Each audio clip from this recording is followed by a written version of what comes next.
Сәлем достар, сіздермен Аниме KZ арнасы. Осы видеода Моя геройская академия, яғни менің геройлық академиям атты анимедегі топ 10 ерекше кейіпкерлер мен күші және тағдырларын талдаймыз. Сонымен экранымызға жақындай түсіңіздер, себебі бұл сапар әсерлі әрі танымды боламыз. Ендеше көп созбай, мен видеомды бастаймын. 10-шы орында Ному. Күштері мен ерекшеліктері. Ному менің батырлық академиям анимесіндегі ерекше тіршілік иесі. Оның денесі генетикалық модификациялардан өткен, сондықтан ол бірнеше рейдтік қабілетке иесі. Ол адамзаттың физикалық мүмкіндіктерінен әлдеқайда жоғары, әсіресе күші мен жылдамдығы ерекше. Көптеген номулар зомбиге ұқсас болып келеді, бірақ олардың интеллекті өте төмен. Оқиғасына тоқтала кететін болсақ, номулар көбінесе зұлымдардың негізгі шабуыл күші ретінде пайдаланылады. Олар League of Villains-тың жоспарын жүзеге асыру үшін бірнеше рет басты кейіпкерлермен қақтығысқа түсті. Әсіресе All Might-пен көптеген шайқасты. Номулардың қаншалықты қауіпті екенін көре алдық. 9-шы орында Redestero. Күштері мен ерекшеліктеріне тоқталсақ, Redestero Meta Leviathan Army басшысы. Оның ең басты қабілеті стресс, яғни қысым. Ол жинақталған эмоциялық стресс арқылы өзінің физикалық күшін арттырады. Стресстің деңгейі неғұрлым жоғары болса, ол соғұрлым қуатын арттырады. Сонымен қатар, ол стратегиялық тұрғыдан ақылды және харизматикалық лидер. Оқиғалары мен рөліне тоқтала кетсек, ол өз армиясы мен қоғамда еркіндік үшін күресіп, зұлымдардың басқа топтарымен текестіресе түсірді. Және де Redestero Shikari мен Tomoruмен болған шайқастан кейін өз ұйымын оған тапсырып, League of Villains-ке қосылды. Ол оның мінезін өзгерте алды. 8-ші орында Staratel. Күштері мен ерекшеліктері. Staratel анименің тарихындағы ең қызықты анти-қаһармандардың бірі. Оның Blue Germel атты қабілеті бар. Ол қарсыластардың қанын ішіп, оны белгілі бір уақытта паралич жағдайында ұстап тұра алады. Сонымен қатар ол ерекше жылдам және семсер қолдану шебері. Оны қысқаша жалындаған от тезекте болады. Оқиғадағы рөлі: Staratel өз миссиясында қоғамды жалған қаһармандардан тазартуға тырысады. Ол көптеген про-қаһармандарды өлтіргенімен, оның әрекеттері қоғамда және идеологиялық сұрақтар тудырды. Әсіресе Изука, Ида және Токороки бірігіп, оны тоқтату үшін күрескен сәттерде есте қалды. Ол өте жалынды және ерекше қаһармандардың бірі.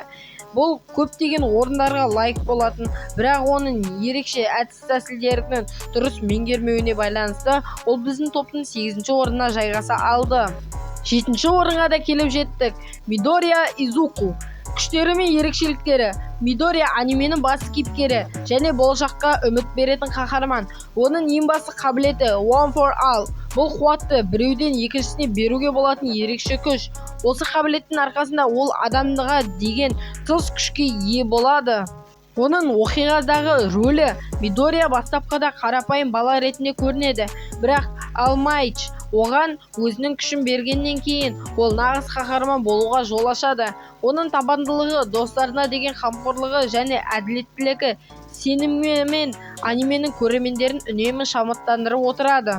Ерекше күшті иелене білген және де тек қана сол күштермен ғана емес, оның алдыңғы қолданушыларының да ерекше күштерін иелене алады. Осылайша оның берген соққылары оңай әрі жеңіл тартымды болып көрінгенмен, адамға деген ерекше әсер етеді. Оның саусақтық соққысы оның саусағының шығып кетуіне дейін апарып соғады.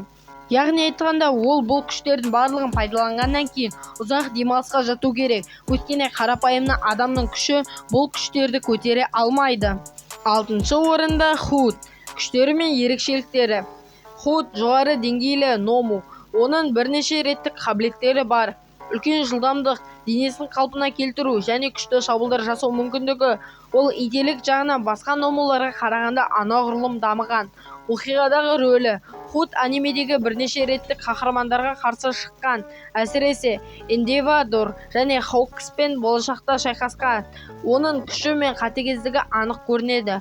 Бұл шайқаста Эквадордың және Жанаған деген бірінші нөмірлік қаһармандағы реттегі рөлін нығайтуға көмектеседі. Яғни айтқанда, біз бұл жердегі Худтың ерекше Ному және оның ерекшелігінің ете күшті әдемі шабуылдары бар екенін біле аламыз. 5-ші орында Гигантомахия. Күштері мен ерекшеліктері. Бұл нағыз алып Шикарики Томорудан адал қызметшісі. Оның күші мен сезімділігі шексіз болып көрінеді. Сонымен қатар ол бірнеше реттік кюрс қолдана алады. Мысалы, денесін ұлғайту, ауыртпалық, сөзбен және физикалық мүмкіндіктерді арттыру. Оқиғадағы рөлі: ол League of Legends-тің негізгі тірегі және Шикаридің қорғауда маңызды рөл атқарады. Гигантомахияның көріністері оның айналасына үрей тудырып, кейіпкерлердің стратегиялық ойлауын мәжбүрлейді. Яғни оның ерекше қабілеттері: сезбеу. Оның сезбеу техникасы: ол тастан жасалғандай секіледі. Оған тиген ударлар және соққылар оның ерекше төзімділігі мен денесіне деген ауыртпашылықты сезбеу әдісі оның ең керемет күштері болып есептеледі. Звезда и полоса. Күштері мен ерекшеліктері: Star and Striper ақштың ең мықты қаһарманы. Оның New Order қабілеті оған екі объектке бірдей ереже енгізуге мүмкіндік береді. Бұл ерекше қабілет оны әлемдегі ең қуатты қаһармандардың бірі етеді. Оқиғадағы рөлі: ол Шигараки Томоруға қарсы шешуші шайқасқа қатысады. Оның батырлығы мен құрбандығы әлемдегі әділеттілік пен әрекеттіліктің символы болып табылады. Яғни айтқанда, бізге жаңада қосылатын ерекше персонаждардың бірі болып есептеледі. Оның New Order қабілеті арқылы көптеген зұлымдарға қарсы бір-ақ соққымен шешуші нокаут беруге болады. Бірақ оның қасиетін ол Шигаракуға қарсы пайдаланғаннан кейін оның күші азаяды. Яғни айтқанда, ол күштерді пайдаланған сайын оның күшінің тиімділігі төмендей бастайды. Топ үштікке де келіп жеттік. Барлығы үшін біреу. Күштері мен ерекшеліктері: барлығы үшін біреу анименің тарихында ең қауіпті зұлым. Оның қабілеті біреудің күшін ұрлап, оны өзіне немесе басқаларға беру. Бұл оның дерлік тоқтаусыз етеді. Оқиғадағы рөлі: ол қоғамдағы теңсіздік пен хаосты тудыратын негізгі зұлым. Оның стратегиялық ойлау қабілеттері мен адамгершіліксіз әрекеттері көрермендерді таңғалдырады. Бұл тақырбас қанша жыл түрмеде жатқанның өзінде ерекше қабілеттерін жоғалта қойған жоқ. Ол ерекше әрі зұлмат кейіпте көрсетіледі. Оның ерекше шабуылдары және ерекше дағдылары мен стильдері оның күшін арттыруға және де көптеген зұлым немесе керемет академиялықтан шыққан әдемі геройларға қарсы пайдаланады. Яғни айтқанда, ол бұл үштікке лайық нағыз мықты зұлым десек те келеді. 2-ші орында барлығы мықты, яғни айтқанда All Might. Күштері мен ерекшеліктері: All Might әлеміндегі ең мықты қаһармандар және Midori Изукудың тәлімгері. Оның күші One for All-дан келеді. Бұл қабілет оған керемет физикалық мүмкіндіктерді береді. Оқиғадағы рөлі: All Might әділеттілік символы ретінде қоғамды біріктіреді. Оның өмірі мен қызметі шабыт пен үміттің жарқын үлгісі. Оның ерекше соққылары, оның қажымас қайраты мен ерекше физикалық қуаттары оның аурушаң болса да ерекше шайқастарда және көптеген жерлерде өз көмегін бере алады.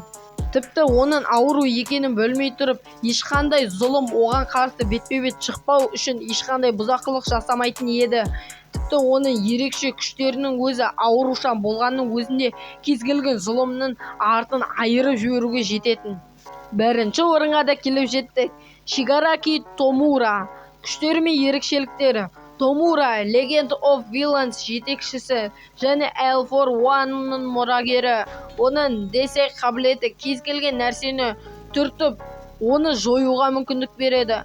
Оқиғадағы рөлі: Шигараки анимедегі ең қауіпті антагонист. Оның өмірі мен мақсаттары қоғамдағы әділетсіздіктің сынап және тәртіп орнатуға бағытталған. Яғни айтқанда, оның қолы мен бір түртісі кез келген адамның жан басын жаһаннамға жіберуге көмек береді. Видеомның соңына да келіп жеттік. Видео ұнаған болса, арнаға тіркеліп, лайк қойып, пікірге келесі анимені жаза кетіңіздер. Ендеше келесі видеода кездескенше, қош сау болыңыздар.